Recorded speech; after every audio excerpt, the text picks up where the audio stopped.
Welcome back to Honest Game Perspectives, the show where we play games, talk about what's good, talk about what's bad, and see if it's worth your money or, more importantly, worth your time. And today, I'm incredibly excited because we are talking about Elden Ring Nightreign. All right, let's talk about Elden Ring Nightreign. And I'll just say it up front, I'm biased. I've been a fan of FromSoftware my entire life. These games were a part of my childhood, and no matter how much they cost, the memories I've had with them will always be worth the price tag to me. So, yeah, I'm excited. I'm going to talk about some things I don't really. I'm a little concerned for with this game, but overall, I will be playing it, and I'll most likely enjoy it as I am always excited and thrilled to play games from software. Let's talk about why I'm specifically excited for Elden Ring Nightreign. And the game looks great. Visually, mechanically, it feels like a From Software quality all the way.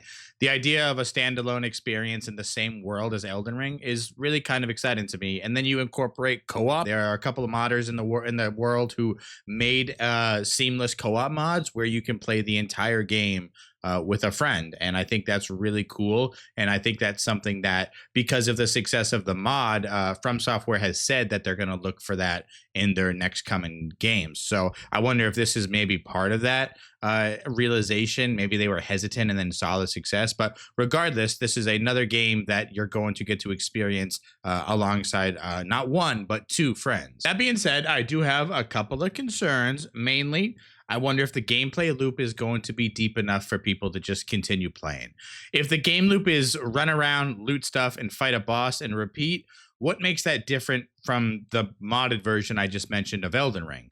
The difference is A, you're not spending $40 for this experience, and B, the game world is no doubtably going to be much bigger than this game just because Elden Ring itself is a lived in, thought out real world. So if the world is getting smaller each day and you're playing with a friend, but the process of the game is simply just find a boss and fight it, I don't know if that's going to really lend itself to be able to withstand the test of time. Like I said, From Software in the past have really supported and, in fact, encouraged the modding community. They see it as a term of appreciation rather than someone trying to change something that they thought was at the best way it could be. But if this new game, even if it's just $40, it really needs to feel like it's bringing something fresh to the table and some new things. Another thing I kind of hope for that I know they've talked a little bit, but we haven't really seen much, is that I hope there's a little bit of a narrative story here, not just the lore in the background, like actually storytelling.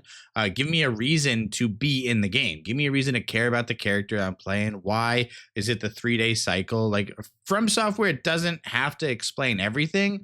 I don't need to know all the ins and outs. I'll wait for a 3-hour YouTube video that'll be played when I go to sleep in the future. But give me something in the game, even if it's just like a quest or go find this type of loot. Give me something that makes their world feel alive like they do so well with all their other games. And here's something I haven't really heard many people talk about. Is there going to be voice chat? Because in the past, From Software has really shied away from in-game mics and communication. However, where this is a PvE game and you're working together, I wonder if you're not playing with friends, if you're playing with random people, the ability to actually speak with them would really make the game feel more fleshed out. I really feel like this is going to be the final chapter of Elden Ring. The massive DLC that they released and now a standalone game, I'm starting to wonder if this is just From Software's way of closing the book on a masterpiece. And honestly, I kind of hope it is. When you look at what they're doing in this game, you look at the DLC, it's very clear that they had a huge amount of assets that were not used for Elden Ring that were then able to be used for the DLC. I believe they said as much for the DLC.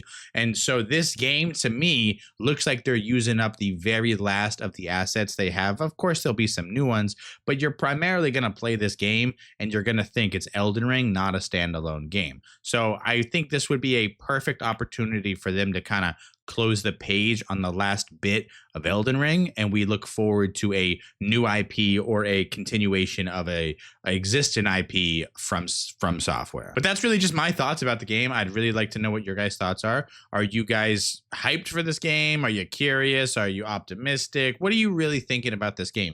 Let's keep the conversation going down in the comments down below. I'd love to know your thoughts, and I will see you guys in the next video.